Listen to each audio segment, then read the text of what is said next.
Restaurant Unstoppable. What the most successful restaurateurs know that you don't. With excitement, allow me to introduce to you today's guest, chef founder of Campagna Hospitality Group, Chef Vincenzo Betulia. Chef, are you feeling unstoppable today? I'm feeling unstoppable after man. that. Holy cow. Dude, I just this woke up. meal has me feeling unstoppable. That was delicious. Make sure you guys stick around or you subscribe to the YouTube channel. I'll be sure to have the B-roll of the meal that was just served to me. It was absolutely delicious. And I cannot wait to dive into your story. Just having this meal with you, I know this is going to be a good conversation. You're good at telling stories. Thank you. Okay, so the pizza is called My Michelle Pizza. It's named after one of our owner's wives, Michelle. Or a Guns N' Roses tune, right? Oh. Yeah. It's a red sauce pizza with pepperoni, mozzarella, house-made ricotta cheese. We have some shishito peppers and caramelized onions, and we're gonna finish it with a drizzle of honey, adding just a touch of sweetness to the pizza. Cannot wait. And then the garganelli is one of our more popular dishes here at the restaurant. That is in a lamb neck ragu. It's beautiful. Finished with sheep cheese. Okay. And little parmesan on top. What's over here? And then we have the orecchiette. Oh my That goodness. is in a house-made tomato sauce looks with our amazing. homemade fennel sausage. There's a touch of anchovy, Anchovies. I love anchovies. rapini, garlic, onions. Beautiful. It's delicious. Thank you so You much. could You're tell. so You could tell welcome. by her accent she's from Florida. Oh, yeah. Garlic. Oh, man. Garlic.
Let's get that motivational, inspirational ball rolling with a success quarter mantra. What do you got for us?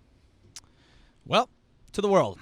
You want to get in the restaurant business? It's super easy. You either do it with soul and heart or you don't do it at all. Yes. So talk to us why you chose that mantra to get this thing going. Oh, it's super easy. I mean, I tell all my cooks, my employees, chefs, dishwashers, even servers, because I got pro servers. This is a really hard business, and if you don't feel it, everything comes from the soul. You have to feel this. I mean, we had this conversation just a few minutes ago over a bowl of pasta. I mean, this business will completely eat you up, chew you up, spit you out, and if you can't feel it, then it's not even worth doing it. What is it that you feel specifically? Maybe not now, or maybe now, but even going back, getting started, and that's probably a good segue into your story. What was it that you felt that helped you know from a very early age that this was your path? So I can remember fairly clearly, right away you get your ass kicked. And so that's what you notice when you're a young cook, right? And now I'm just an old cook, but I remember clearly one night I was working on the line. I was working garde manger. My job was to essentially make salads, pizzas, desserts, And some of the appetizers that were on this menu, my chef and my mentor, I had to run downstairs to physically slice salumi because we had an affettato misto on the menu, which in Italian is like mixed salumi, like a charcuterie board. Mm-hmm. And so there was no way around it, like, oh, let's pre-cut the meats, let's just have everything kind of ready to go. And it wasn't like that. He wanted it cut to order. So I would have to throw a pizza in the oven or 2 pizzas in the oven. I'd have to run downstairs, slice these meats, pull them out of the cooler, unwrap them, slice them, one order, rewrap them, put them in the cooler, run back upstairs before my pizza burned. And then when I come up, I would hear this printer, this little Micros printer, like going, and all I wanted to do was throw it out the window, right? And so step one is to get your butt kicked. And then But you stuck with it. So I think the for question sure. was, what were you feeling that made you stick with it? How did you know you were on the right path? So that night, I was the last cook in there because we had to clean our stations. The other guys leave, and then I'm the last one there. The owner is there, and he comes up to me as I'm about to walk out the door, and he goes, "Vincenzo, great job." And he gives me a 2-pound loaf of bread. Nice. And I walk out, and That's I'm a thinking, lot of bread. yeah, it's a lot of bread. Well, we're Italian, so we eat it. So I'm thinking to myself, what the hell? This guy just gave me a loaf of bread, right? Like, not like $100. And I'm walking across the street to my car, and I felt a sense of accomplishment. And from that day on, like, everything kind of came clear, right? So the printer going bzz, bzz, bzz, didn't bother me anymore. And I just felt it. And it's hard to explain what I feel because I feel it like somewhere behind my sternum and between my heart and my gut. It's just this feeling like I just love what I do, man. Yeah, like, man. I'm just listening to you talk. I can't help but think, and I always go back to Maslow's hierarchy of needs. I'm always looking at that as guidance. And right above, you have your food and shelter, and beyond that, you have security. But above that, it's belonging, being seen, being recognized. Right. And we all need it. And in that moment, he saw you, he recognized you. And I think the reason why I'm bringing this to the surface is because it's so important. If you're listening to this and you're that guy who gave you the piece of bread and said good job, you have no idea how far that goes. In that moment, that was the tipping point for you. You could change someone's life by recognizing them and by seeing them. What goes through your mind as I share that? No, right. I mean, it's like every day I go through that. Now I'm the owner of 350 employees. No, I'm not giving out bread because that would increase my food costs. You know what I mean? But it's like if I were to really hand out a piece of bread to one of my cooks or my sous chef and said, "Hey, man, great job. Here's a piece of bread." I really don't believe that they would even get it. You know what I mean? I mean, if you think about this for 1 second and, you're going to start thinking and you start thinking about like, what happens over bread, right? We're breaking bread. We're eating. People are conversing. They're getting to know one another, or they already know one another, and happiness comes around a table and bread, right? And so maybe in some weird way, and mind you, I'm only 16. I just got my driver's license, man. So I'm thinking, why'd this guy give me a loaf of bread? But now as I'm older and I'm thinking about this, and I've been in the business for 33 years now, I mean, that bread meant a lot because, like you said, it was a tipping point for sure. Yeah. I mean, it's just small acts of kindness and recognition. Yeah. You cannot overemphasize it. So this is a good little teaser because you are Italian-born, correct? Yeah, from Sicily. From Sicily. And you came over when you were 2 years old, and then your first job, 14 years old, was this restaurant, was it not? No, so before that, Okay. my parents immigrated from Sicily. I was 2 years old. I ended up in Milwaukee, Wisconsin. Okay. And, we never went out for dinner. I mean, it was myself, my younger sister, who's a lot younger than me. She's about 6.5 years younger than me.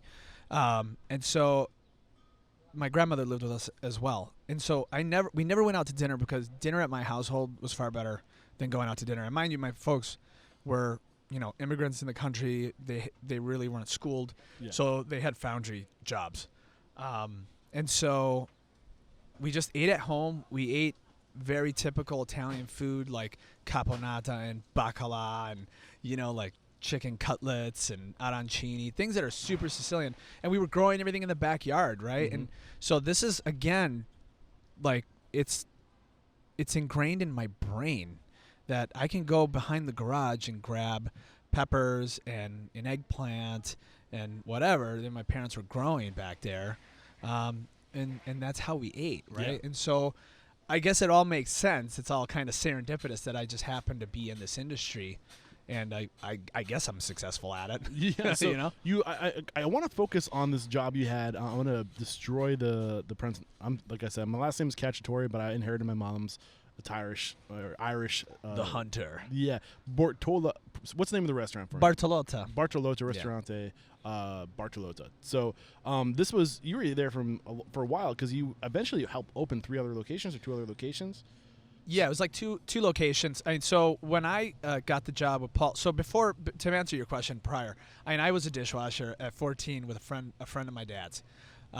So my mother and father always kept telling me, look, we're not from this country. You're an Italian before you're an American. God forbid we die tomorrow as we go to work. Who's going to take care of you? And so it's strange that you would say that to your kids, but I don't say that to mine.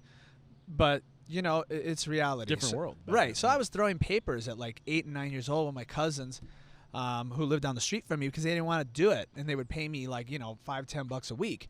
And for me, that was awesome.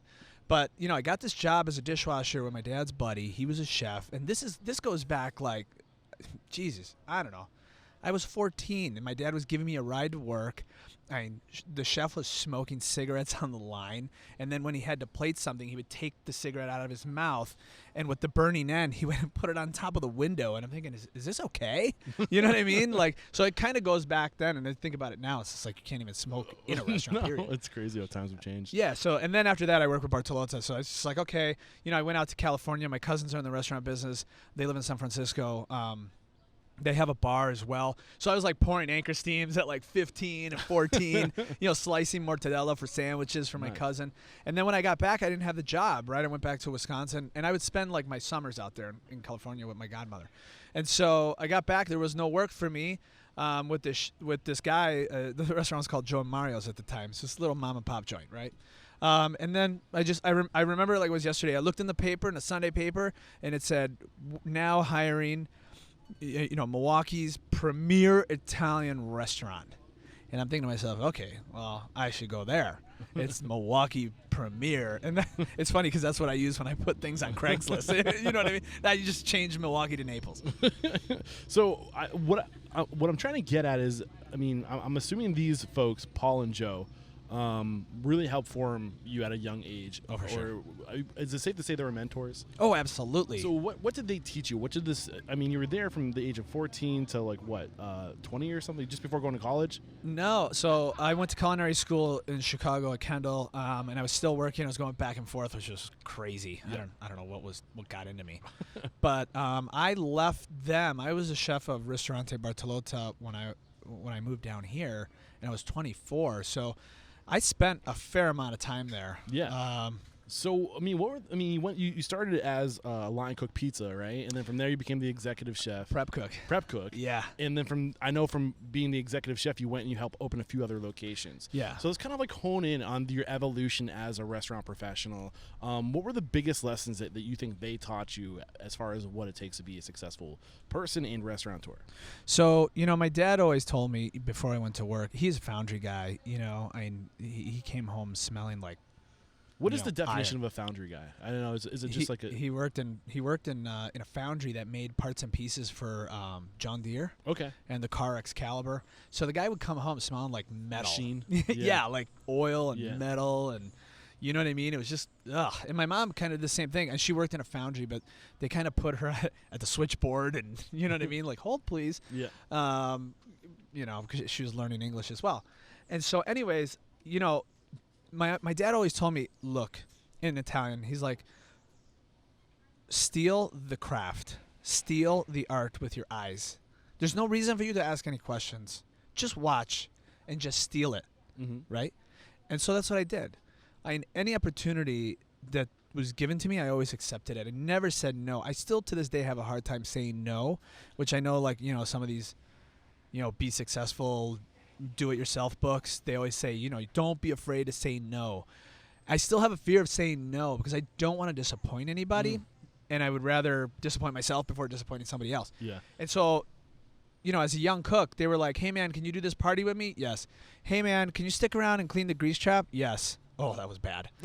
"Hey man, can you take all the deliveries, the trucks outside?" And in Milwaukee and in the Midwest, we had these hatches. In New York has the same thing where you pump the little handle on the inside, the hatch goes up, and then the trucker will drop everything through the hatch.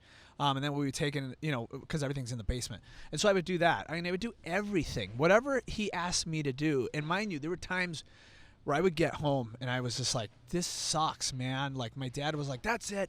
I'm going down there and I'm going to beat him up. And I'm like, whoa. calm down. You know what I mean? That's not what we need to be doing. But, it's things like that just make you realize that you have to do everything, right? So I didn't know. It's almost like a restaurant Karate Kid, right? Yep. Wax on, wax off, and paint the fence or whatever it is. Do you know how to say steal everything in Italian? Do you remember? Roba tutto. That's what you know what I mean? That's what he was saying. Guarda, roba tutto. Like, take everything. But that's a great lesson. We are surrounded by lessons every day. You just have to be open to them. You have to keep in the back of your mind, like, I'm here to learn. Don't ever take a job for what you're going to make. Take it for what you're going to learn and who you're going to be shoulder to shoulder with, right? And who you're going to network with. And like that's the stuff you focus. If you look at, we can learn so much. And you do have to steal it. What's that saying? Like every great artist is a steals or something like that. Like, but it's inspiration. You gotta something take it like from that. there. And, yeah, I absolutely agree. What else did you learn during this time? So I had an incredible upbringing with these two guys. So Joe Bartolotta, rest in peace, the guy just passed away. Oh, I'm sorry. I want to say like 8 or 9 months ago. Just sad because he was a huge restaurateur, and the town of Milwaukee, the city of Milwaukee, really lost somebody big. His parents were there a long time. They have a big firework business. Strange. His father and mother were involved in the community. And then, he opened up a restaurant, and he kept telling me, we had the same guidance counselor. And this guy's 60, and I'm 45, so it's kind of crazy. And he told me the story. He's like, who's your guidance counselor at the high school? And I'm like, so-and-so. And he's like, he told me I'd never amount to anything. And he's just, a really successful restaurateur. He's got like 20 restaurants. Super cool dude. He was all FOH, right? Paul, or Joe. I'm sorry. Joe was all front of the house. Look at I think some of the most successful restaurateurs are. Look at Danny Meyer. Right. But then his brother, Paul, is all BOH. Okay. This guy, Paul Bartolotta, you could look him up today. He's 2 times James Beard Award winning chef. The guy worked under Paul Bocuse. He worked at Taiwan in France. This guy was the chef at San Domenico in Imola in Italy. We're talking Michelin stars and any award that you could possibly, get. He had his own restaurant at the Wynn Resort in Las Vegas. And he was importing his fish from Italy like 6 days a week. All the fish was microchipped. We're talking an elevation and experience that you're really not going to get in the United States. And mind you, you're going to leave your pants there because it's super expensive. But you know what I mean? That's what it's all about. And so I never said no. And I always went. So whether I was doing cooking demonstrations with Joe, because Paul was traveling, or he was the chef in Chicago at Spiaggia, which is one of the United States' best Italian restaurants to this day. I would always watch. I remember doing a party for Joe at one of his friend's house, and this guy had huge auto dealerships, like big, all over the state. And Joe had 2 restaurants, and I'm standing right next to him, and I'm like cutting cheese or salumi, I don't remember. And I remember the guy saying, "Joe, you've got now 2 going on to 3 restaurants. It's time for like a CFO. It's time for a director of operations." And it all came, right back to me, because that's what I experienced just a few years ago. Yes, and it's funny because you said, and I wanted to comment on this before. It's weird because we always hear contradicting advice, like learn when to say no. Everything you say yes to is something else you have to say no to. Is another way I've heard of saying it. But at the same time, I think there's truth to both sides of that, because when you're just getting started, you need to say yes to everything. And then gradually it's like a pendulum swinging. The more you learn, the more experience you get, the more valuable you become. Right. You have to learn how to pick and choose your battles. But early on, man, absolutely, like say yes to everything. When you do that, you start to treat it like you own it, right? Because you start to learn every part of the building, the business, and then you're creating opportunity for yourself. Because when they do need that director of operations or that whatever with the C in front of it, like they're gonna come to you, right? And that sounds like that's what happened here. Everybody in my organization comes to me. I mean, I'm a hands-on guy. You know what I mean? I don't say like I'm owner or I don't command from the watchtower. I'm my most happy place is with a saute pan and a tong. Okay, so it's saute pan in the left hand and my tong in the right hand. That's what I absolutely. That should be a song. Yeah, maybe. I love it. I'll grab my guitar here in a second. So when you got promoted to this more of like a, what was your title when they saw when this was it Joe or Paul that was being coached to get a right hand man? It was Joe. So Joe. Paul was traveling. This guy was doing all kinds of stuff for like Illy and Illy Coffee and. So you went from executive chef to a more of like a director of operations role or something, opening other restaurants? Like, what was that? No, I was back at the house the whole time. So when they opened up their second property, Lake Park Bistro, incredible location, overlooking Lake Michigan on the bluff. It's just beautiful. I was working with Paul at Spiaggia. So I was going down. I was working at Bertolotta. Through my sous chef years, I worked every station, like 2 times around. And I remember being on the Grand Manger station for like 3 years, because Paul always says you need to master your station before I can move you. And every kid is the same way, right? You're young, you're hungry, you want to learn something new. After like a few months, you're like, okay, I got this. Can I move somewhere else? It's like, no. You're gonna stay where you are, bro.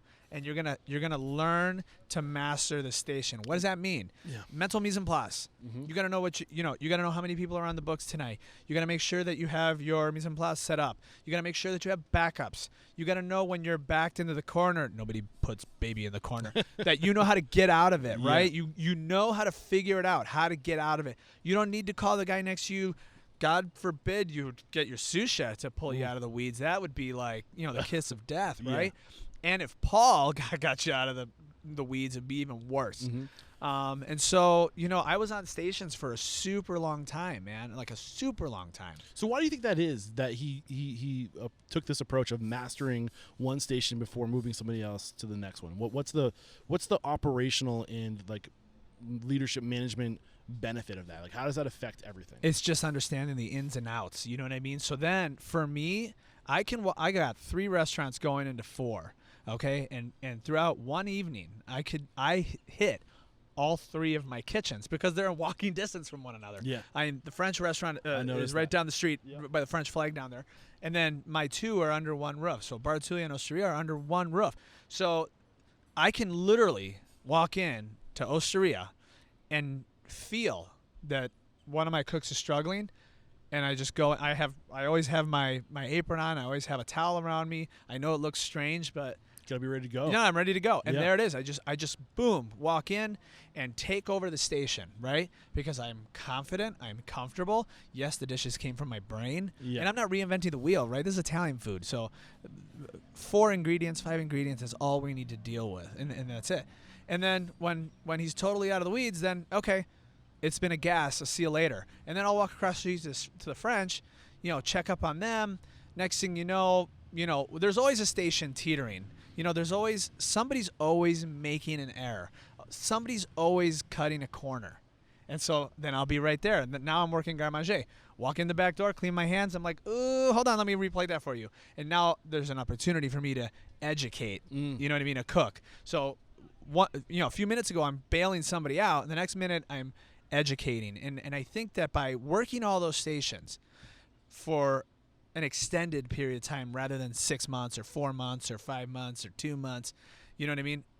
I stay in one place and you just know how to get in and out. Yeah. Well, the thought that's going through my mind, and I don't know if this is part of it or not, but when you teach somebody just to know everything to the point where they just know it so good that they can then go to, say, I don't know, like grill to Garde Manger or whatever, or pasta or whatever, yeah, saute. And like if you have to call an audible, that person has committed all those skills they need to do one station. They've committed to like muscle memory, so they can You're right. in the point just be like, oh, I need to be over there now. Right. I've done this so many freaking times. I know.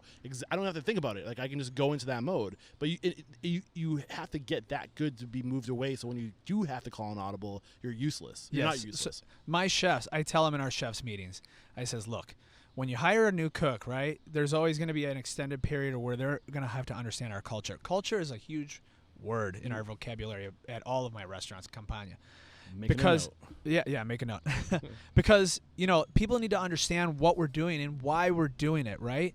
And so I always tell them, you have to invest time into the cooks, right? You have to continually teach them and correct them and correct them and correct them.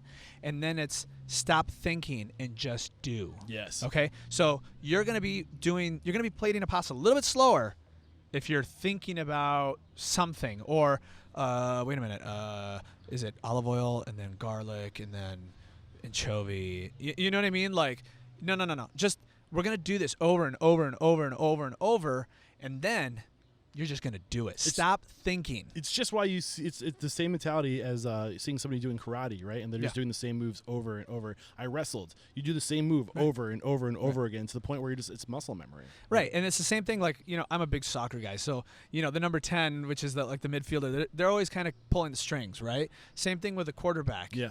When you see that your opposing team defense has kind of got you figured out, you're throwing audibles, right? You're like, oh, okay, we got to change this call. And everybody kind of jumps on board. They understand what you're saying, and they know where they need to be. It's the same thing in the kitchen.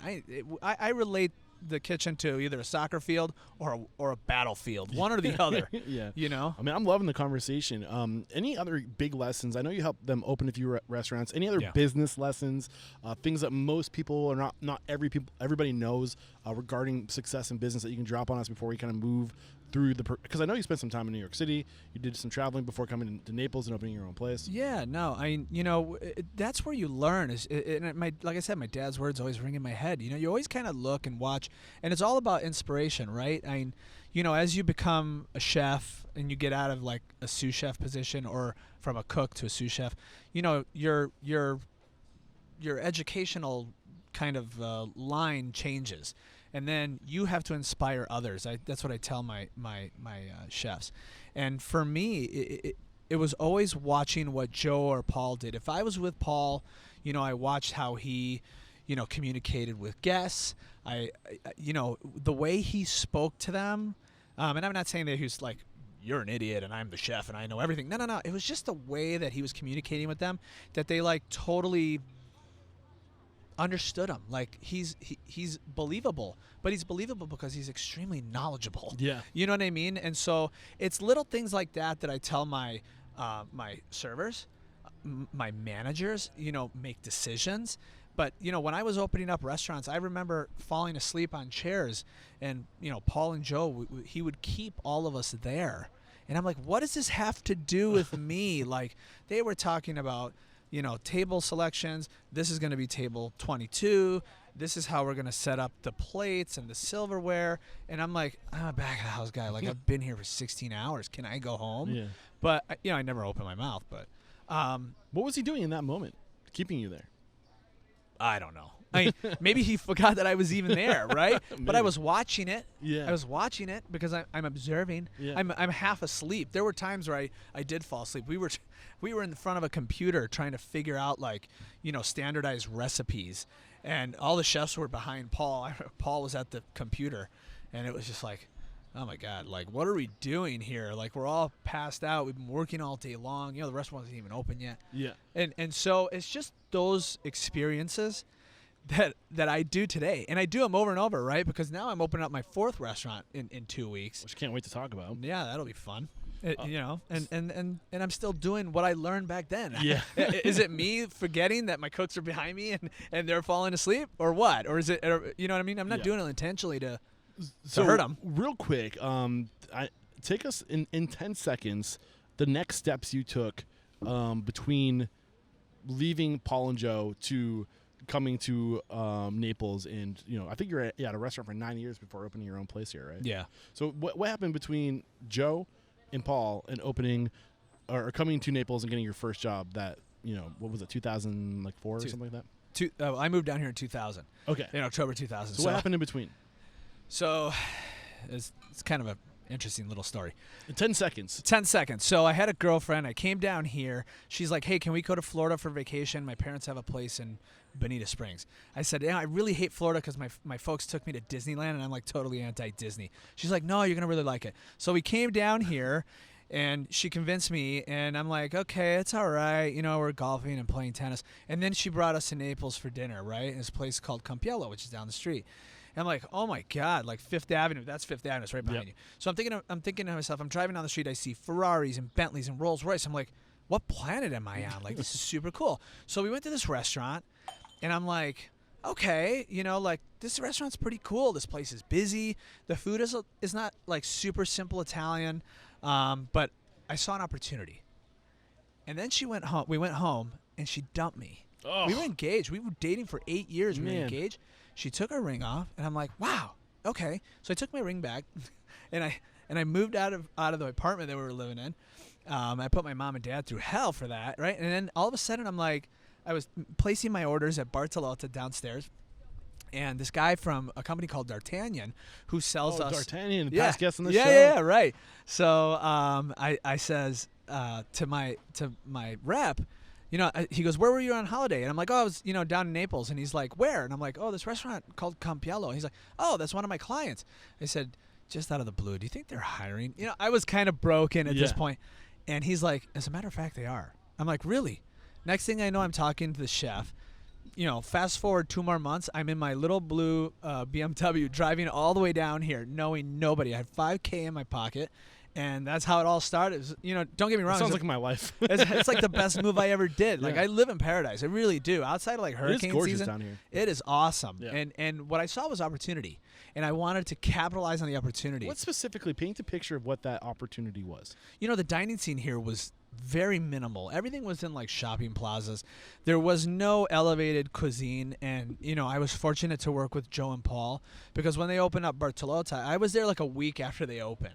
Or like maybe 2 weeks. I don't remember. But it was, I got to experience them getting their 4 stars and all that. And, there was a month waiting period to get into this 50-seat restaurant. I mean, it was crazy. We were doing Tuscan food in the early 90s. And that was all the craze in the United States. Mm-hmm. And so I saw this opportunity down here because everything was like, big chains, the Carrabba's or whatever, Olive Garden. And I'm thinking to myself, there's so much people here with money. And I was naive too, right? Because who knows, just because you have a lot of money doesn't mean you really know how to eat. Yeah.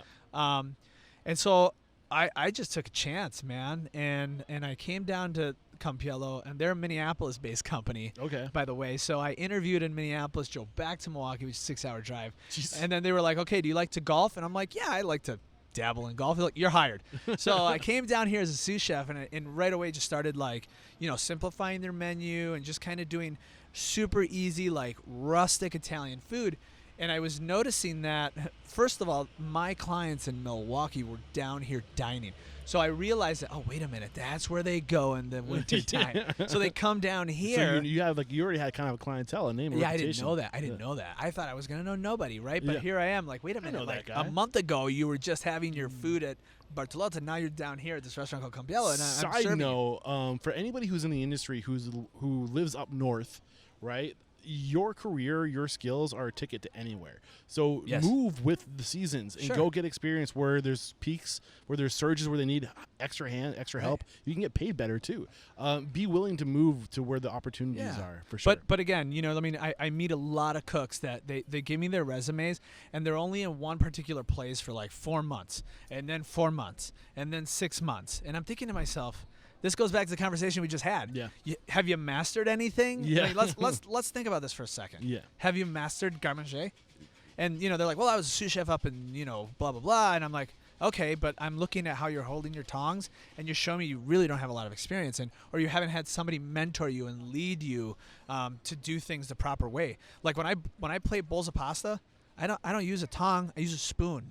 You know what I mean? The spoon is my best friend. I'd rather have the spoon in my hand than the tongue. Yeah. But if I'm doing saute or whatever, then I need a pair of tongs. Yeah. So one thing. So when you're moving here, you see a vision, you see opportunity, but you spent 9 years working at this restaurant that you got employed at. So what was the plan from day one to open your own place? And if so, then why did you choose the route of going to work for somebody else and giving them 9 years before finally doing your own thing? So before I took that job, when we were down here on holiday, right? I interviewed in a few places. Okay. And I'm thinking to myself, these guys are not doing what I do or what Joe and Paul are doing. So to make it real simple is like, they're kind of below what I'm doing. They're, you know what I mean? This is red sauce joints. I don't need to work in a red sauce joint. I want to work in a place where I can learn and be led. Yes. You know what I mean? Because I moved down here as a sous chef. I was the chef of Bartolotto when I left. And then I came down here as a sous chef. And that was the best decision for me because and I knew that I needed to understand the demographic. I needed to understand the people. I needed to understand their dining habits. And then say, okay, I can influence this menu or I can do whatever, right? I can pull strings and make decisions. You got to learn the market. Exactly. Yes. And that's I think, a mistake that a lot of people, they just think that they can just go anywhere. Yeah, and it transfers. And they think like the dining habits are all the same. You said something that's really interesting to me. You said that the best decision you made was going from an executive chef to a sous chef. Why is a backwards move the best decision you ever made? Again, I moved to a new town. I moved to a new state. I don't know people around here. Yeah. And you know, all restaurant people, especially chefs, everyone has ego. They're all egocentric, and God forbid that you would want to make a step down, right? Yep. And, you know, again, my mom and dad, they were always like, they're super humble people, you know? And they're like, look, you know, you don't necessarily, if you have to take a step back in order to get a better view of the situation and then move forward, fine, that's great. You know, but try to make more lateral moves rather than hastily going forward and then finding your path and then moving forward. And so that's what I did. And I knew that it was just like, I can't just barrel in here. Yeah, but sometimes you have to take a step back because the lateral move isn't an option for where you want to be. Right. Maybe somebody's already in that position, right, and they're good at their job. Well, and that's what happened over there. There's exactly. Don't let that stop you from getting under the right roof. Right. Because if you have what it takes, it's only the natural progression is they're going to see what they have, and they're going to be like, if we don't give this person an opportunity, they're going to go someplace else. Absolutely. So you might take a temporary step back, but if it means exponential opportunity for growth because you're with a young company that's growing fast or whatever, I mean, that's just one example. And that's what they were, you know what I Exactly. mean? And their food was similar to mine, right? It was a little bit more rustic, a little bit just, you know, they were using great products because they were buying from D'Artagnan, obviously. Yeah. And so it just made more sense. And I spoke to country club chefs. I spoke to, you know, independent restaurateurs, you know, just trying to pick their brain a little bit. And it was that singular restaurant that stood out. And in all honesty, back then, they were kind of really the only game that, you know, kind of was doing the food that I was doing. And so that's why I gave them the years that I did. You know, I was a sous chef there, and then they opened up a third property down here. And so right away they gave me the chef position. I was already doing the chef's job as a sous chef, but that's okay. How That's long what did it take you to go from sous chef back to chef? Oh, not long. Exactly Probably my 6 point. or 7 months. Exactly. But you know, the first day I walked into that place, I remember that, you know, they were all they're doing menu development, and there was the corporate executive chef, great guy, the chef who I know, he's a really good friend of mine. He's still employed with them at another restaurant, their steakhouse. And so they were all trying to figure out a sandwich, and I just blurted out my idea after I filled out my paperwork, and they're like, great, it's on the menu. And so like at the end of the day, I went to the chef, and I'm like, I'm going for your job. you know that, right? You know what I mean? So, and he's just like, okay. You know what I mean? Like, well, how's he going to answer that? But I'm just telling him, you know, not that I'm going to, you know, pit him into a corner and get him fired or anything. Sabotage I'm just, him. no, right. I'm just telling him, like, look, you have somebody like me on your team, so you don't have to worry when I'm here. You give me something to do or let me do my thing, and you go do something else, man, because you don't have to worry. I'm all in this. Yeah. Right? I'm all passionate and hot, and I'm going down. So we're gonna throw down. We're gonna throw down. There's little lessons coming out even in this, like being intentional, telling people what your intention is. Yeah, sure, why not? Because if people know what you're trying to do, what your game is, then they will help you get there. You got to put it out. Right. You got to let it be known. Bro, if I had a cook come and tell me that he wants my job, it would be high fives all around. Yeah.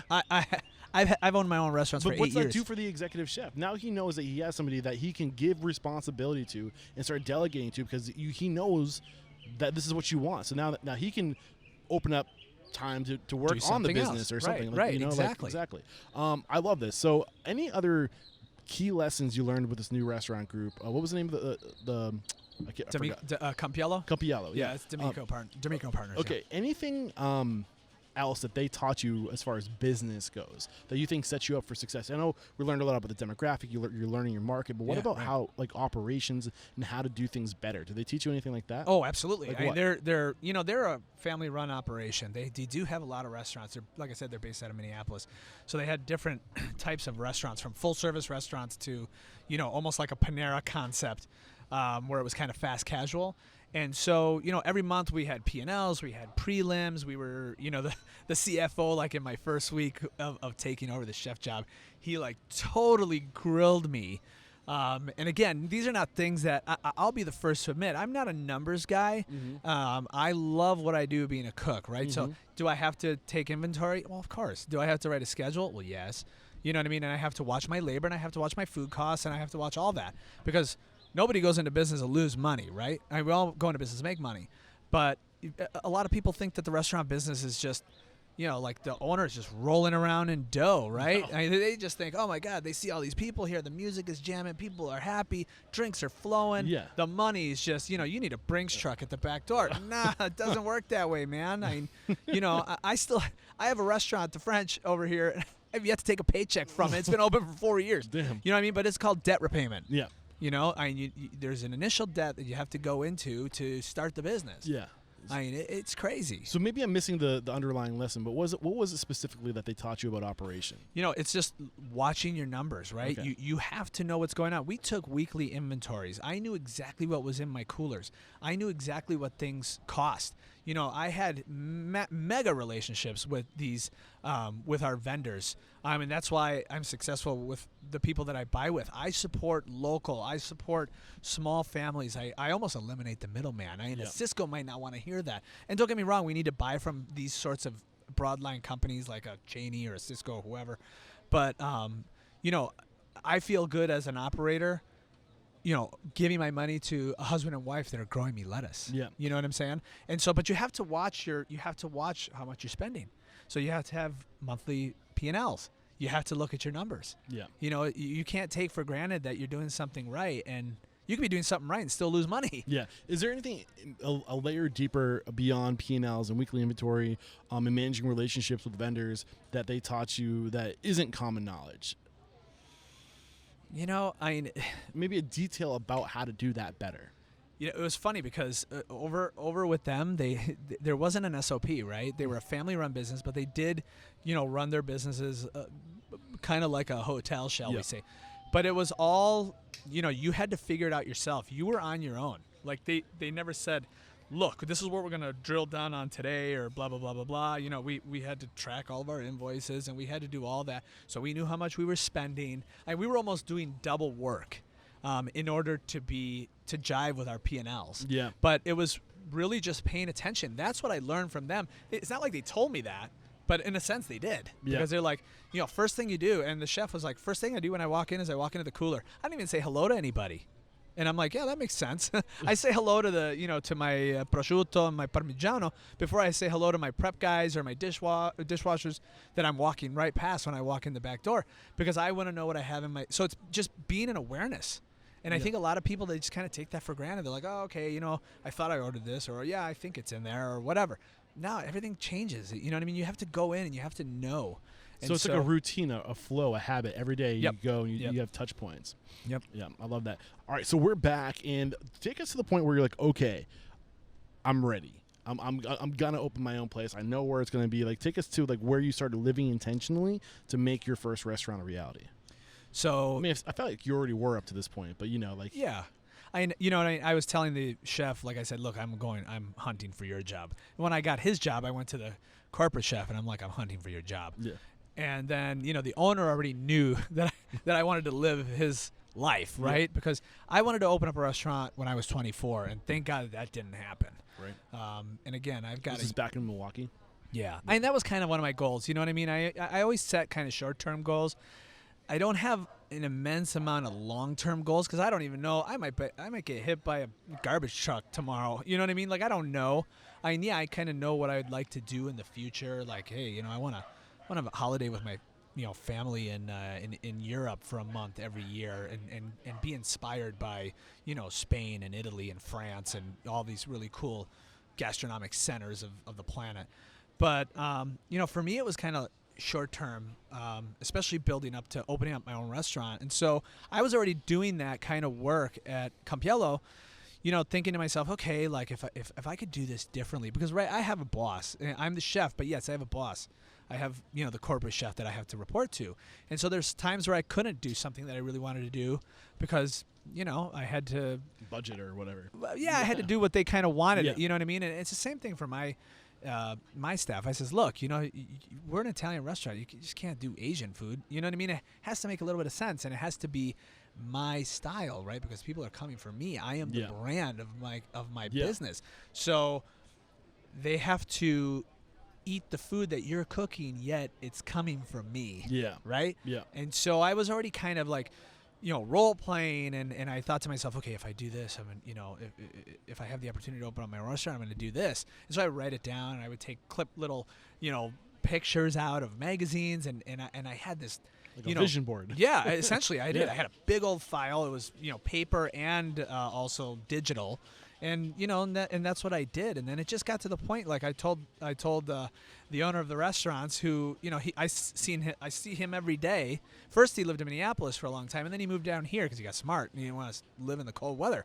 And his office was literally right by mine. I had one office, and he was right next door to me.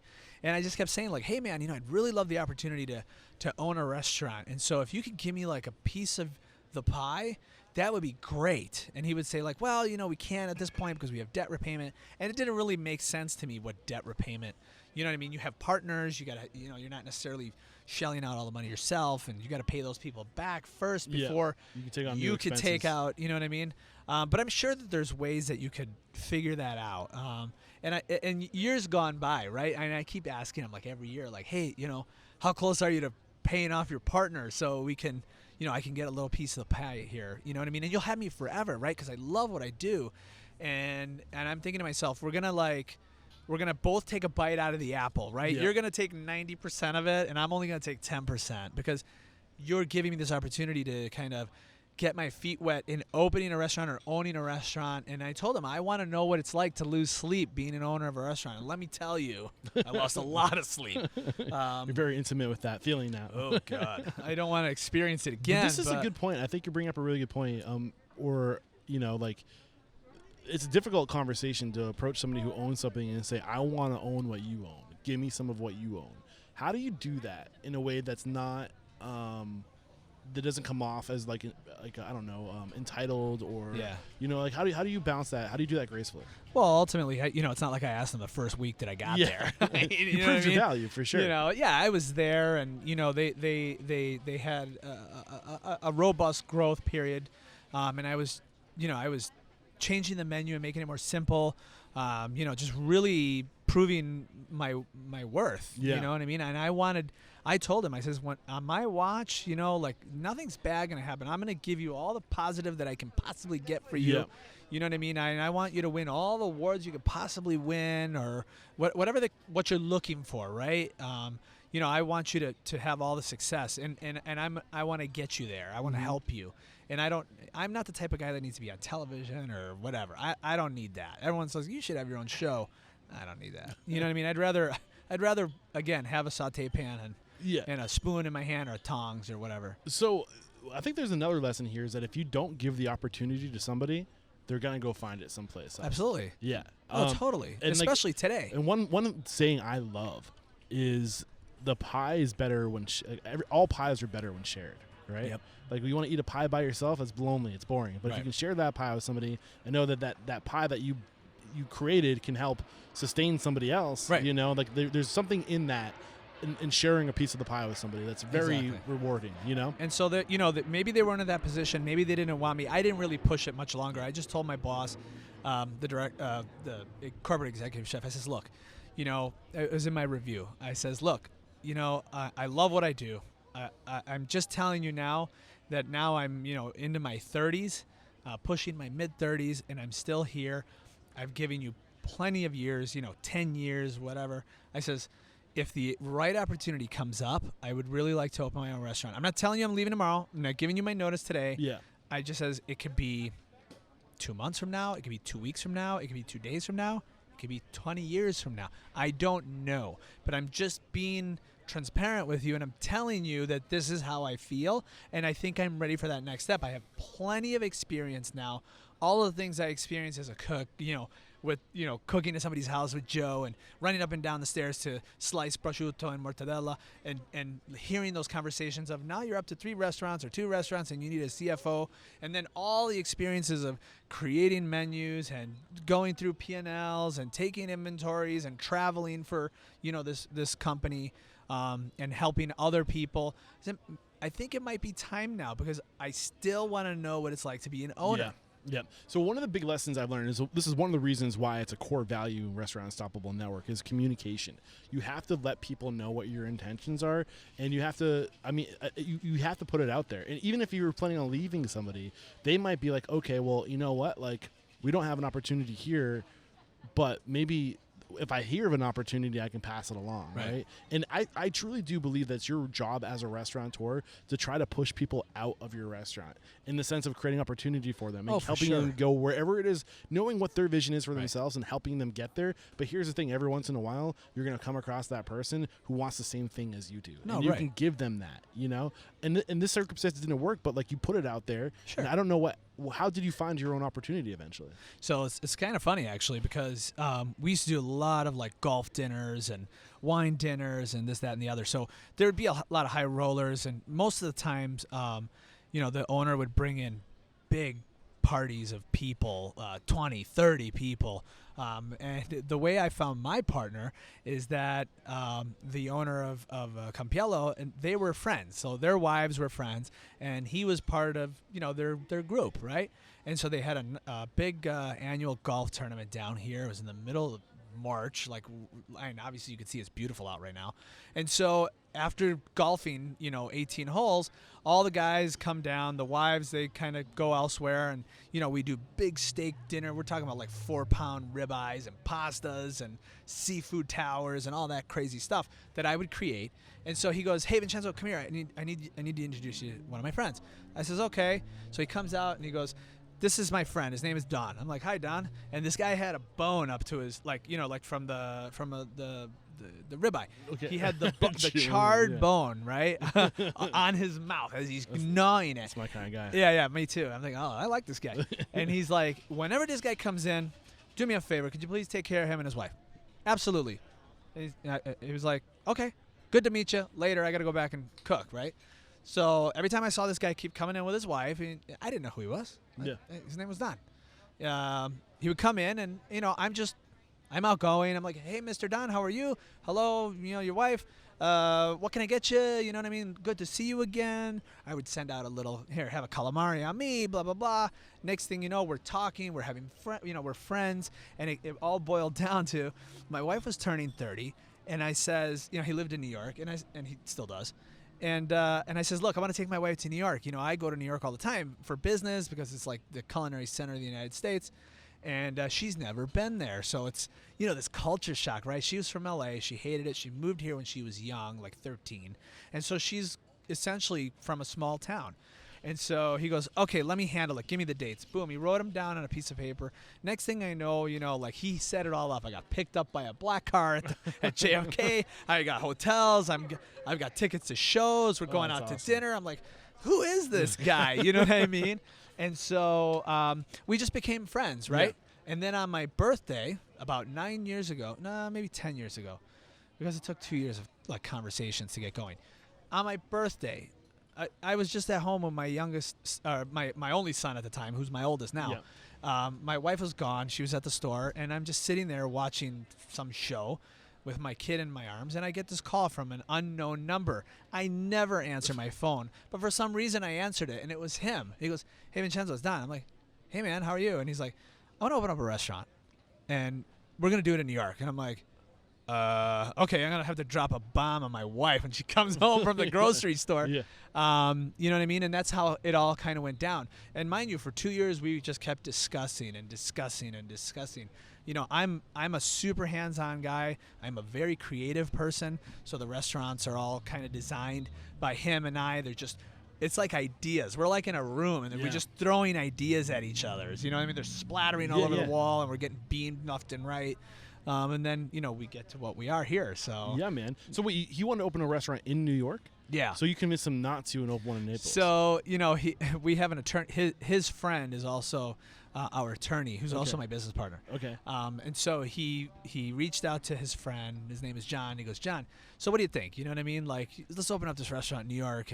And he was like, "Well, why would we take Vincenzo out of Naples? The guy's been down there for like, you know, at this point, he's got like, roots. Yeah, he's got this 11 years. And, you know, restaurants, 4 to 5 fail. And mind you, I have my own ideas of why they fail because, again, this goes back to me saying everybody thinks that there's a lot of money to be made in the business. Yeah. So, you know, the guy who just owned a bookstore now wants to be a restaurateur. And so he convinced Don to say, no, let's just kind of keep him in Naples because, you know, everyone knows him, right? It's network. And that's what you came here for was to establish that network and know the market. Right. And that's what happened. And the time that I was working for this other restaurant, I'm getting to know all these people and, you know, I become the face of their brand. Everyone knows me. Where's Vincenzo? Where's Vincenzo? Hey, can you do this? Hey, I got my girlfriend coming in. Can you do this? I got my mother-in-law coming in. Can you do that? Can we do private parties at my house? Not only do you know the market, but you also know the inner market, the employees, the people who you can come with me. I'm opening a restaurant. Right. And that's your foundation. That's your team. I mean, what was your opening team like? So, you know, my cousin, he called me out of the blue. He was up in Wisconsin, and we never really grew up together, so I didn't really know him extremely well. He, one day, like, again, out of the clear blue sky, Facebooked me message and said, "Hey, man, I'm looking to move down to Florida. Do you know anybody in Orlando?" And I'm like, "No, but I actually need a sous chef." So he moved down to Naples, and, you know, he was working with me, and he was a country club chef. Yeah. He wasn't a restaurant guy. Restaurant chef. And so we were working together. And so when I opened Osteria Tulia, I didn't want to be that chef that would clear out somebody else's kitchen. So it was very difficult. As soon as I announced that I was leaving to my team, they were just like, "What?" Well, I'm coming with you. And it's like, whoa, cool your jets, man. You know, you can't leave. You know, you've been with these people. I don't want to be that chef because, and mind you, you know, nobody wants to take anybody's cooks, right? So I made the decision.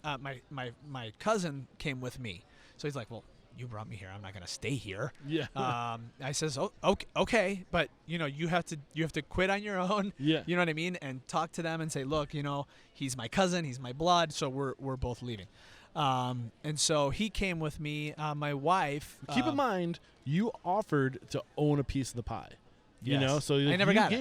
You gave them the opportunity. Yeah, right. Yeah, so I'm just throwing that out there. Yeah, no, absolutely. And you know, fair is fair. If they didn't want to give it to me, they didn't want to give it to you. It's okay. Yeah. And I totally get it. And so when I was talking with my business partners, I says, "You know what?" I says, "When we start expanding, okay, and again, this debt There's repayment, a rough crowd out here. Yeah, we got a dog. Cujo. Cujo. Yeah. Keep going. Yeah, so, you know, I says, look, when we start expanding restaurants, we need to give our employees, or at least, you know, whether it's the general manager or the chef or the director, we need to give these people, like, you know, a piece of the pie because it's important. You know, not only from our standpoint, we're being a little selfish here by saying, okay, now we're going to keep them because we're giving them, you know, extra money for working harder. So they're going to stick around. But it gives them a sense of ownership. Yes. And again, it goes back to biting the apple. You're going to bite the apple, and I'm going to bite the apple. You're the owner, so you're going to bite most of the apple, but you're giving me the chance without busting out all this money or being in this in this position of repaying millions upon millions of dollars in debt, to have that opportunity. And so that's where we're headed, right? Yeah. I mean, again, I still owe money on the French, and we're about to open up another one, so we won't even go down that path. So that's how we're planning to build So a our huge business. lesson that came to came up a little bit ago, but worth bringing to the surface again, is that you never know who your future investor is going to be. So treat every one of your guests, every one of your customers like they are your future investor, because they very well could be. And it's time. I can't explain to you how many times I've seen that happen, where it was a guest who had big money, who developed a relationship with somebody and wanted to open a restaurant, and they're going to come to you when that happens. They're going to invest in you. So just keep that in the back of your mind with everybody you touch, and treat it like you own it, and eventually you will. Absolutely. And then the other big thing that came out of that real quick, which I want to go into deeper, I want to highlight too, having an attorney or a CPA as your business partner, never a bad idea. Yeah, it's not a bad idea. Especially early on when you don't have a huge budget. If you can have that early on, if you can have access to that. Sure.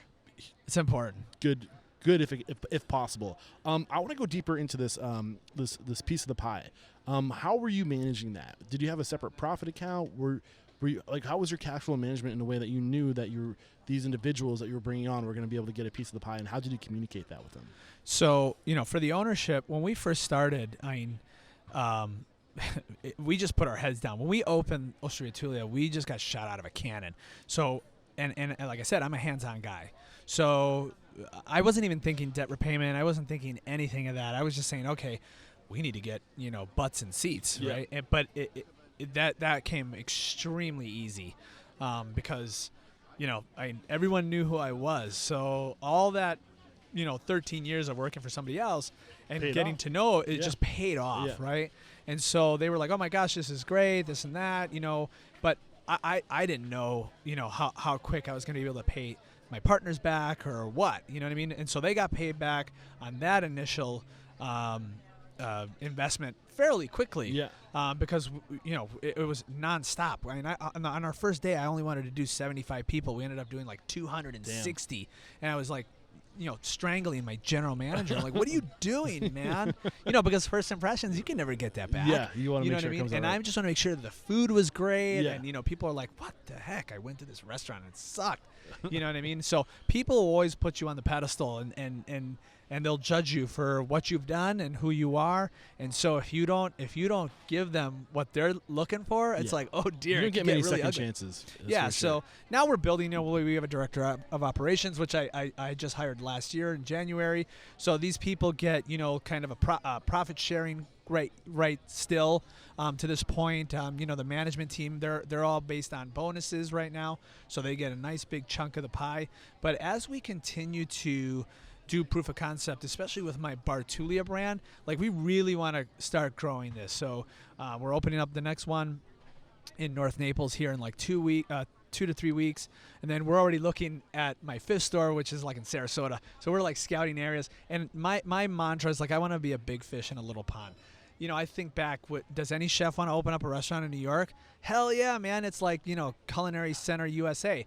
But I would rather be a big fish in the little pond and get people to know who I am and come to me, rather than to be competing with, thousands upon thousands upon thousands of restaurants. And they're like, well, tonight I don't feel like, because I got people that come to my restaurant 6 and 7 days a week. And if they don't show up, I think, what happened to them? They die? Yeah. No, I love that approach too. I mean, it's great to go to a big city to learn and to like operate at, because it's such a competitive market that you have to operate at the top of your game just to have a chance. You take that level of operation, you bring it to a smaller market, you're automatically at the top. Yeah, So, exactly. but if you want to stay in that market, then you get a long ladder to climb before you get to the top. And don't get me wrong, once you're at the top of that ladder, and my business partners, they always say it best, like, here's your pedestal and here's your ceiling. So if the people, your guests and the community is putting you, let's say 90% up, and there's only 10% to grow to hit that ceiling, okay, and that's your pedestal, just think about how much room you have to grow, 10%. But think about how much room you have to fail. 90%, Yeah. right? And it's easy to fall off the pedestal. Yeah. And so everyone elevates their game, and that was the purpose of why we opened up Osteria Betulia. I saw the opportunity that I can elevate the dining scene in Naples, and that's what I did. All the other restaurateurs were coming in, and they were taking notes, and I had people coming in chef coats. Like, who goes to a restaurant in a chef coat to eat? You know what I mean? At least be a little bit, discreet. Discreet. You know what I mean? It's just like, but it's like, okay, that's fine. You know what I mean? But again, if all it takes is one person to elevate the dining scene, and now, Naples is this third-tier market that's really coming up. It's, boomtown USA, like, everybody from New York and their brother is moving down here because, New York is locked up. All these, these whatever, you have to wear masks or 25%, or you can't walk on the streets. You got to be 6 feet apart, and you know what I mean? So a negative has really kind of, in my eyes, has turned Naples into a positive. Yeah, absolutely. So, real quick, if anybody here is listening to this and they're interested in doing some type of profit share, we are hosting a course over in Restaurant Unstoppable Network, the Profit First Money Management course. And it's a way to kind of manage your cash flow. If you don't have a system, a money management system, and you are interested in or having a profit sharing program, I highly recommend checking out that Profit First Money Management system. It's great for the employees. Let me tell you. Yeah, for sure. But we have a step-by-step process on how to do that. So one thing I'm curious about before we start pulling back some of those layers of the things you've dropped on me that I want to go deeper into. You opened your first restaurant 2013, second restaurant 2014. 15. Well, okay. Yeah, well, they all open kind of in January. Yeah. So you're almost at the When did the French open? The French opened in 2017. Okay. So it's like 2 years. Yeah, so every 2 years. It's a trend I see a lot when when they get in, they open one restaurant, they're like, wow, I need another restaurant to be able to, like for cash flow reasons or whatever. They open the second restaurant, and then there's usually a period of like, whoa, I got 2 restaurants. This is a lot of fucking work. What did I do? And then there's a period of slowing down to like fill the roles in those 2 restaurants. Right. And then you have the bandwidth or the people, the human equity right. to go to that third one. Like, what was going on for you guys, and how did you know it was time to scale? So we got really lucky. We own the building that Osteria Betulia is in, and so we're on a main drag here on Fifth Avenue. And so, when we had 2 businesses next to us, so there's 4 bays, shall we say, right? Yeah. And so Osteria, our restaurant, is a double wide. Yeah. Okay, and it's about 2,700 square feet. And then the 2 spaces we rented out. So, when you own the building, you can say, okay, well, if the restaurant doesn't do well, at least we can fall back on the real estate. Yeah. And you have these 2 people that are paying rent. So the lady that sold us the building, she was in the unit right next to us. She drove us crazy. You know what I mean? And she and maybe she was jealous. She was saying, oh, I made $1.2 million in my years. Every year I made $1.2 million. I'm like, what? Like when we opened, we made $1.2 million in like the first month and a half. Like I don't know what kind of business you were operating. And so, we just when she moved out and we got this opportunity, I saw this empty shell, right? I saw this vanilla shell of a space because there were workers in there taking her stuff out and just kind of ripping it up. And we didn't know what we wanted to do with it. And I just had this vision. I sat there, the door was open, I looked in, and it was kind of dark, from the shadows, and it's always sunny here in Naples. And I just saw it. I saw like a seedy kind of, I don't want to say dingy, but like Soho craft cocktail bar, like gastropub, and that's where Betulia came.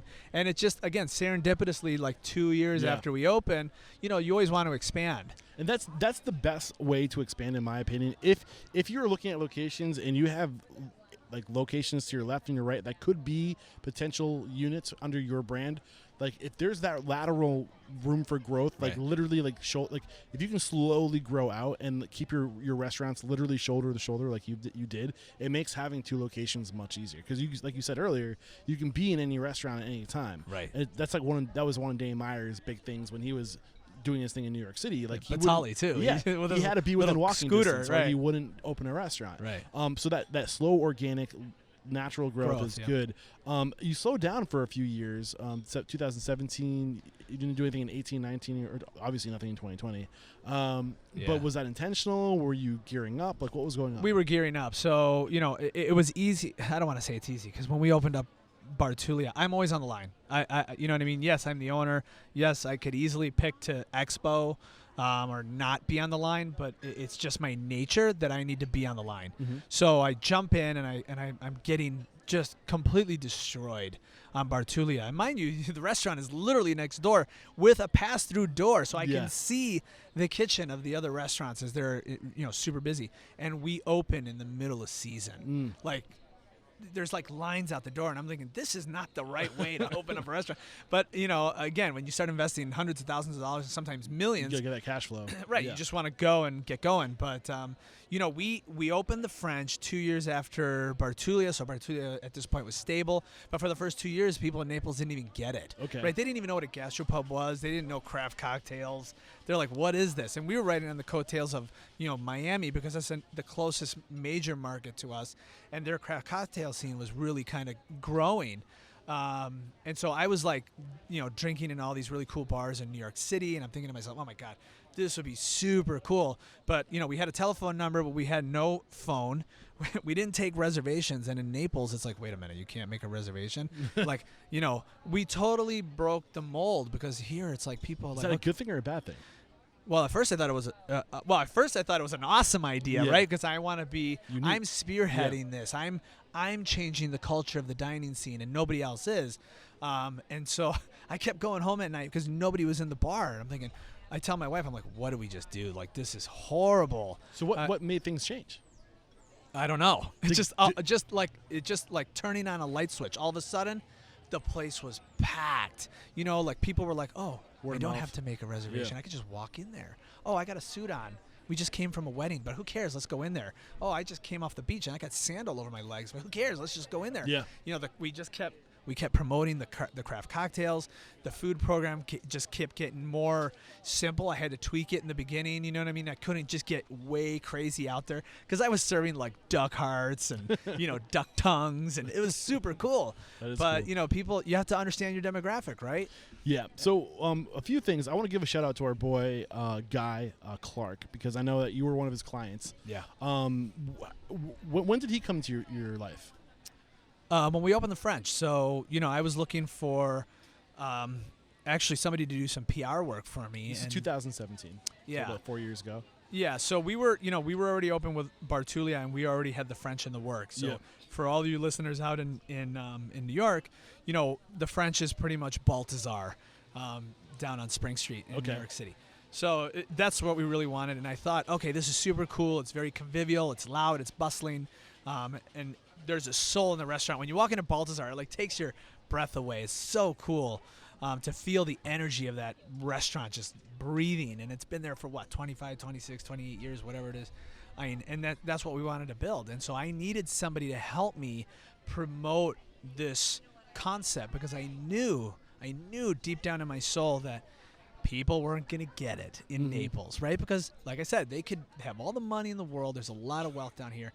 They can be the biggest world travelers ever, flying around on their private jets and all that, but it doesn't mean they know how to eat. Yeah. And it doesn't mean that they know or understand cuisine. So what did he teach you? How did he take, how did he help you execute this? What was his advice, and what things did you see him do that maybe you learned? And I don't know if you're still working with him, or maybe you've. We just work. We dabble back and forth. I mean, we're friends, obviously. Yeah. But yeah, like he's got radio background. Yeah. And my business partner has got records background. Yeah. So that's what he did in his career. So and I love music. So that was kind of our factor to work together. Okay. And it was a lot of packaging, right? It was a lot of getting people to understand the concept. Getting people to come in, and he was using some of his resources from his radio years. Yep.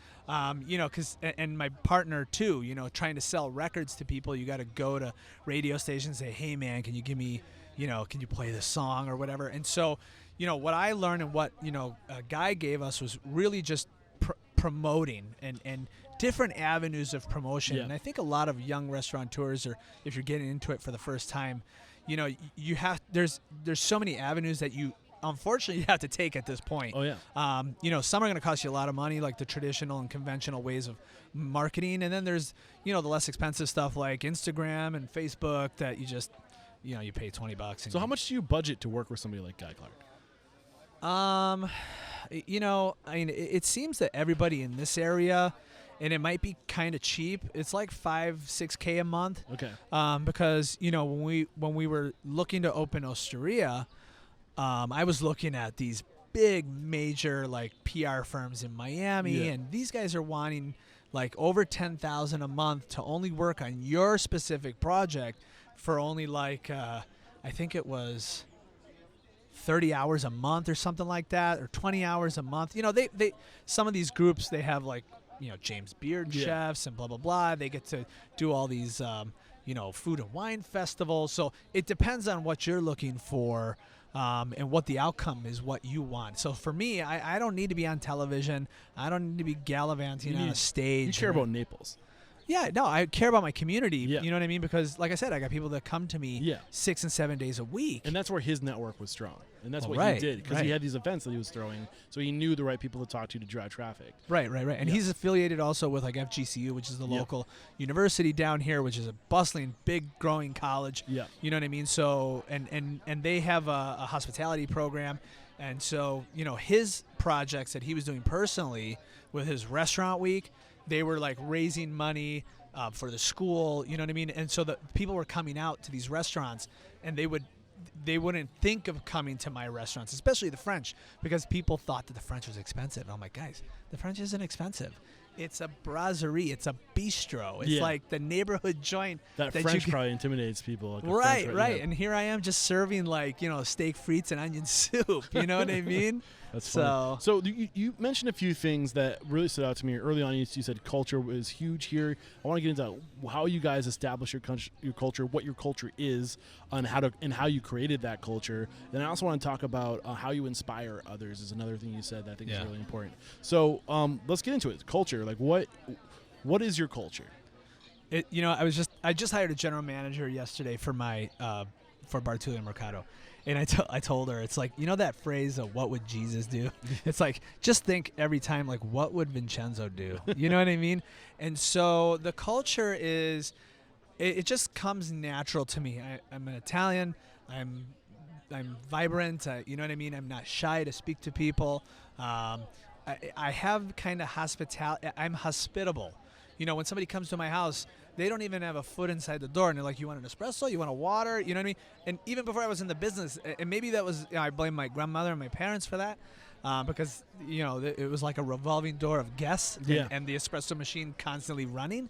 But it just comes natural to me. It comes easy to me. Yeah. And so I tell my staff, I says, look, what would I do, right? And it's the culture is understanding people. Mm-hmm. And so, you know, we're offering an experience. It's not, people come, they want to get nourished. Yeah, I get it.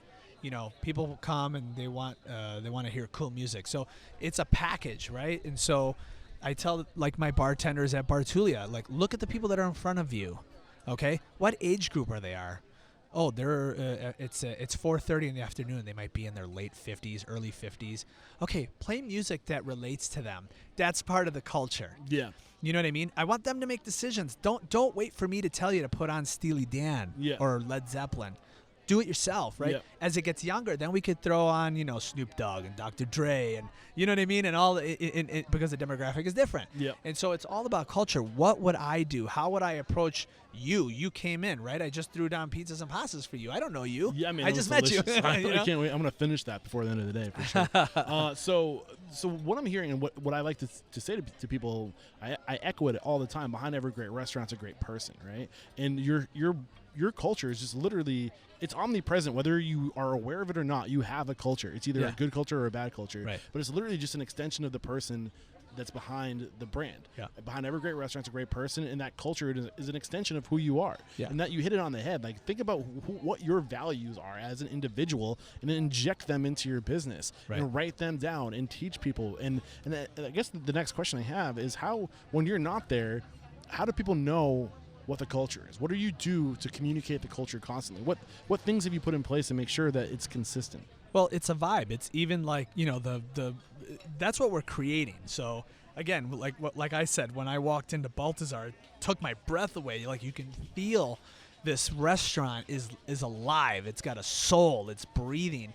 And it all comes to, you know, when you walk in, that first impression, the vibe of the restaurant, the how low the lights are, how loud the music is, you know, the way that the servers are moving, the way that the management is speaking to you, you know what I mean? And they make them feel comfortable and make them feel like, oh, this is awesome. Like this whole energy that we're creating, it has to come from everybody. Yes, it comes from me first, and shit rolls downhill.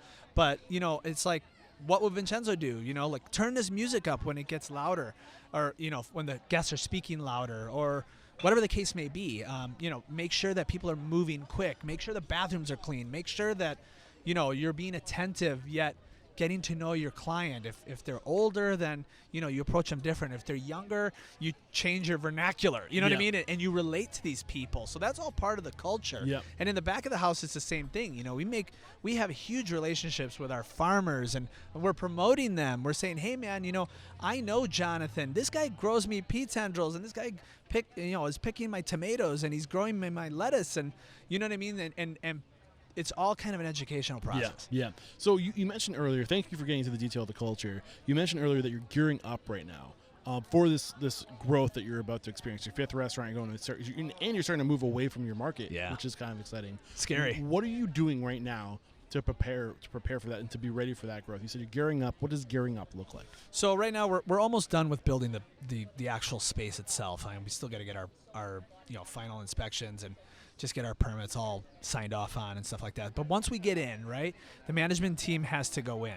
And so I learned from mistakes. When we opened the French, with Bar Betulia it was easy because we share the same space. It's under one roof. So we just use the same managers.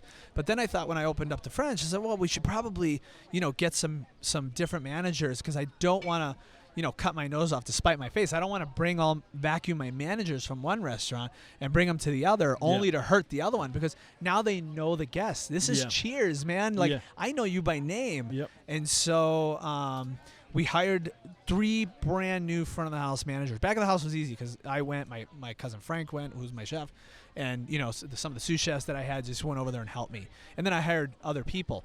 And mind you, all those people didn't work out. My chefs didn't work out. They were new. All of my front of the house guys, they just didn't work out. They didn't get it. And so the lesson learned is, now that I'm opening up Bar Betulia here in the next 3 weeks, I have managers from my business. I have the bandwidth now. I have this wide scope of people that I can choose from. And under one roof. Under one umbrella. Yeah. And Paul always said this, my mentor. He says, the first restaurant's always super hard, and the second restaurant is really hard. The third restaurant is still pretty hard, and then when you get to the fourth one, it gets a little easier. And I didn't understand, and maybe I was stupid to not ask why, but I think it's because of the bandwidth. It's about the people that you have, the bench, right? And now I have these young people in the back of the house. I have young people in the front of the house that want to grow. They believe in us, and so these people are responsible, on top of myself, to inject the culture into a brand new space. Yes. With these new employees or staff members, whatever you want to call them, team members that we're going to teach. Yep. You know what I mean? And that's, keep going. Level of the lights, right? How loud is the music? How you're going to talk? I think you're a cool guy. You seem pretty easy. So we're going to have an easy conversation. But if you're stuffy, well, then I'm going to approach you a little bit more stuffy, right? Yeah. I'm going to make you feel comfortable. I love it. I'm going to be the chameleon. So I was just thinking about that. That was like literally the words that I wrote just to come out of my mouth. But the thing that I'm hearing from you, which is super important, and I want to make sure people can visualize this, when you're scaling, you get to the point where you have, all the lead spots are filled, right? But you have people right below each one of those lead spots, and then you tell that your managers, I want you to train these people below you, so if you leave tomorrow, they can do your job. Right. And then when there are people on deck, that's when you expand, because now you have these people that you've groomed, and then your AGM becomes the GM for the new restaurant. Exactly. Right? That's exactly it. And then you want to be bursting at the seam with people. And that's when where we are right now. Exactly. That's especially on the goal. Management side, right? Because we can always find, team members, and it's not easy finding really good help because money drives people, right? I've had people leave and go to the restaurant across the street from me because they could pay 25 cents more. Grass isn't greener on the other side, guys. Yeah. Good luck finding an owner that's working literally right next to you, holding the pair of tongs and a spoon and a saute pan, and and being fair to you, to your needs, and supporting you all the way.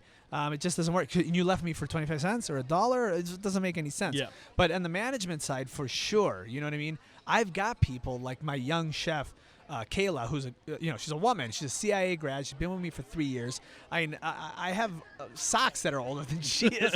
You know what I mean? And she's like a raging bull about smashing the pen to go get the Matador. You know, and I'd rather have employees like that than the donkey that's just wanting to sleep. You know, but I mean, she's like that type of person. It's like, I want your job. Yeah, I love it. You know? So anything we have not discussed up to this point that you think you give special, I don't know, garner to, like, you bring something special to the conversation that we need to give you, we need to add this to the conversation because I would just be missing it if I didn't. Yeah, we covered a lot. Let me tell you. Yeah. You know, again, it kind of comes full circle. I mean, this is a sort of business that you have to be able to feel. You know, I think that in the age of Food Network and Gordon Ramsay, you know, going on TV and calling people donkeys, and you know what I mean. There is a little element of the truth to that, but I think that a lot of it is all glitz and glam, kind of like, you know, Instagram and all this stuff. The reality is that, you know, in this business, you have to be able to feel it. You have to be able to understand who your guests are and who your demographic is, and it's not really a job. So I get up and I look forward to coming to work.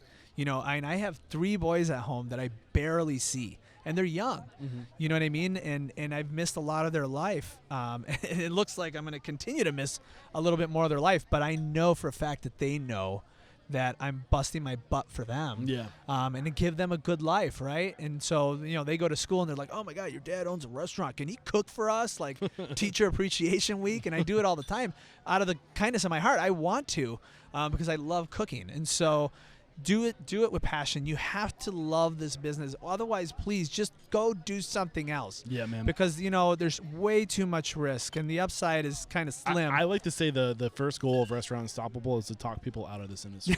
I talk everybody out of it. You know, they're like, oh, my son wants to be a chef. I'm like, no, don't do it. So before we go to the speed round, I'm curious, what are you looking to do to evolve for the future? Is there anything you're doing differently in your business that you're preparing for, you know, in the wake of COVID-19? Is there anything you're doing operationally or pivoting or evolving your business to better be prepared for the future? What's going on? Yeah, well, I don't know if anybody could be prepared for a pandemic. I guess the only one who knew it was coming was Bill Gates. but you know, because I'm so hands-on, I'm a nimble operator, and so we physically segued when our governor shut us down.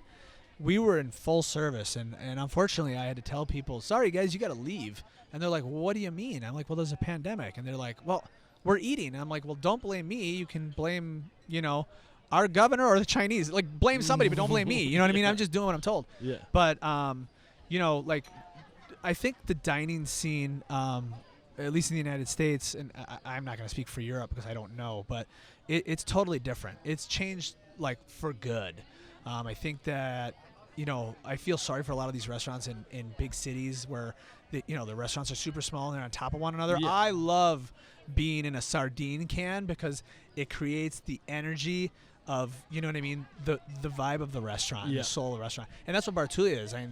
I'm one of the oldest guys in there when I'm in there. I'm only 45, you know, so I feel old, and it's my restaurant. But those kids are in there like literally like a tin of sardines. They don't Yep. care. They're having a great time, and the servers have to like literally go outside to get tables that are in the front of the restaurant or the bar. But, you know, outdoor dining, as you can see, we're sitting in a converted parking lot, and I turned it into a garden.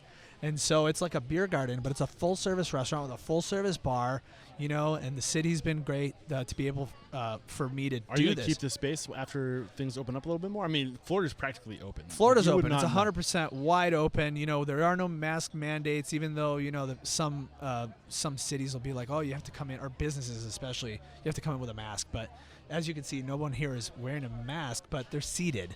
Yeah. But there are people that are walking up and down the street. You know, I was at the comedy shop off the hook the other Yeah. day. It was shoulder to shoulder. Oh, there. yeah, I was like, right. You would not know. There's but a you know, pandemic don't get me going wrong. on. There's a lot Yeah. of people that you know, the older demographic of our community, they're getting vaccinated Well, already. yeah, the so. majority of your community our older folks, and they got the vaccine it's first. definitely getting younger. Yes, but right, like the governor here is, over a particular age threshold, you get to go first. And a lot of these people, it's like spring break all over for them. You know what I mean? But mind you, they've got enough money to spend. You know what I mean? Like the spring breakers, they're gonna milk a Miller Lite. You know what I mean? These guys are coming in here and buying $800 bottles of wine. Yeah, man. I've loved this conversation. I think we can start to move to the speed round. But I ask all my guests before the speed round. The mission is to inspire, empower, and transform the industry. How have you transformed yourself over the past 30 years in this industry? It's really with experience. It's just you get a pitch and you try to catch it. And I can't tell you, I'd be lying to you if I said that I catch every pitch that gets thrown at me.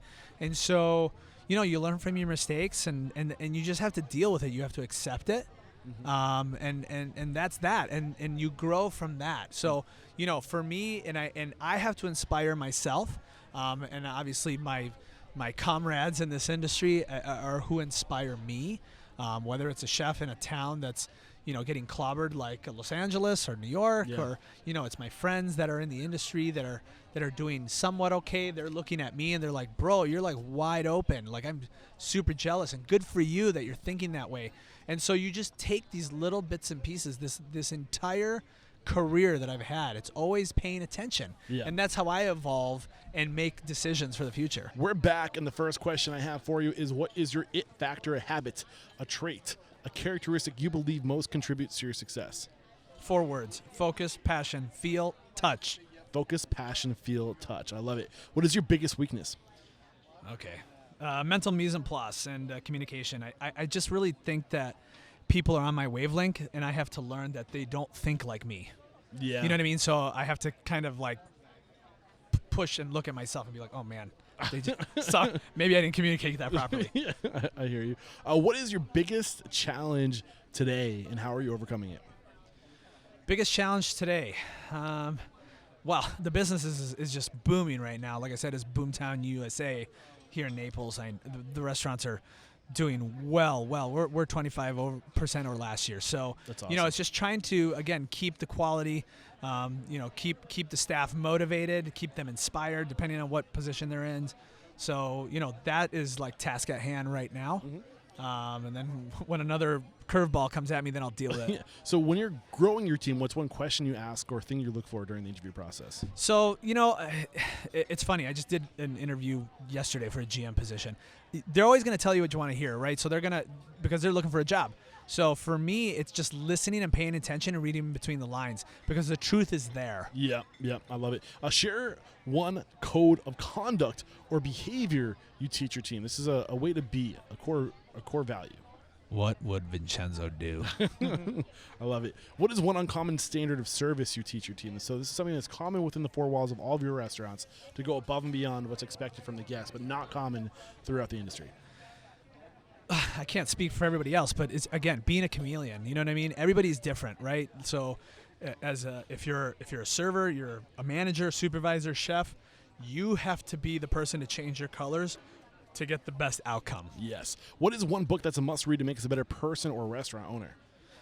I like Setting the Table by Danny Meyer, and, Restaurant Man by Joe Bastianich I think was pretty good, because it's kind of straightforward and there's not a lot of fluff. Don't get me wrong, I love Anthony Bourdain. I think he's awesome, but he always said that he was a better storyteller than he was a chef. Don't replicate what Anthony did in his career. Yeah. But those are great books. Well, give me one big lesson from either one of those books that has stuck with you. Oh, geez. I don't remember. I barely read. I went to public schools, man. Audiobooks. I remember a Restaurant Man that the linen company is the devil. You know what I mean? And so when I look at my P&Ls, I always look at that linen line, and it does kind of drive me insane. So I always see that the costs keep going up on the linen line, and I don't understand. I'm like, what? He was right. They're the devil. And both those books are on audio. All 3 of those books are on audio. Head over to audibletrial.com/unstoppable, and you can get your first book on us, and you're supporting the podcast. So thank you in advance if you do that. What is one thing you feel restaurateurs don't do well enough or often enough? Well, it goes back to our conversation. I think that if you're new into a market, you really have to understand the demographic. Because again, we could be eating this pizza here with pepperoni and local honey, but if you're somewhere in Nebraska or Iowa, they might not even like that. So, really kind of understanding where you are and who is your client, because ultimately they're paying your bills and you're not going to be successful without them. Mm-hmm. And then, for something that's not done enough, oh, geez. I don't even know. No, you're good, man. What is one piece of technology you've adopted within the four walls of your business that's had a huge impact on communication, efficiency, profitability, anything along those lines? Well, now, we switched over our POS to Toast. Okay. I was a big Aloha guy, and then now Toast is really user-friendly.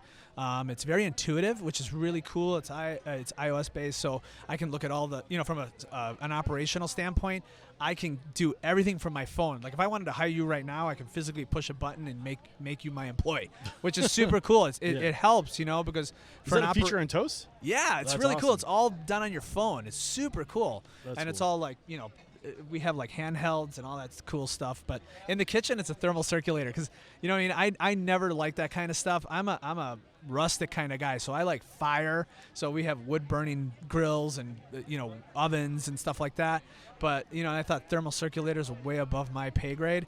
But let me tell you, with the French and the volume, I had to learn that we need to get things right. You know what I mean? And we can't. It's going to cost me money to make mistakes. So a thermal circulator for how does that impact your bottom line? Well, it's less mistakes. You know what I mean? When you think about it, we're doing hundreds of people a night, and everyone wants their steak a different temperature, or their veal chop a different way, or I'm very kind of specific with veal, for example. I always tell them that I like to eat mine a little bit more done, so I always shoot for medium instead of medium rare. It's not like chewing on your tongue. Yeah. You know what I mean? So it's really easy, and it makes it bulletproof for the cook, and I can ensure that the quality is going to be there by just popping a veal chop in a circulator, right? Yeah. And it's not something that I really want to use. And again, like I said, it's kind of a little bit above my pay grade, but it works. Yeah. So thermal circulator, is there a name brand that you're using that I can give a shout out in the show notes?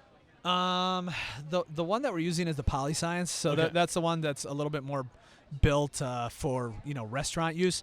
But now, I have one at home. I think it's a Nova or and we're saying thermal circulator, same as sous vide. like a sous vide machine. Yeah. Cool. So. And I skipped a question by accident. What is one service you've hired or outsourced to make your business better? So this is something that you kind of like a Guy Clark. Yeah. Any other company come to mind?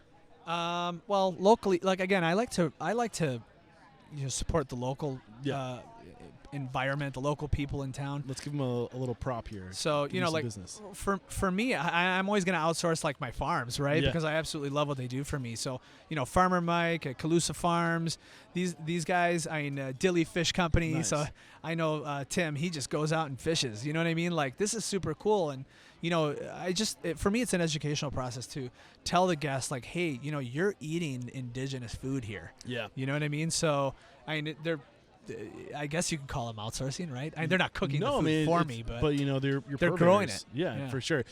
Drop those names one more time, and I'll make sure I heard them right, so we can link to it in the show notes. So Calusa Farms, that's a husband and wife. Okay.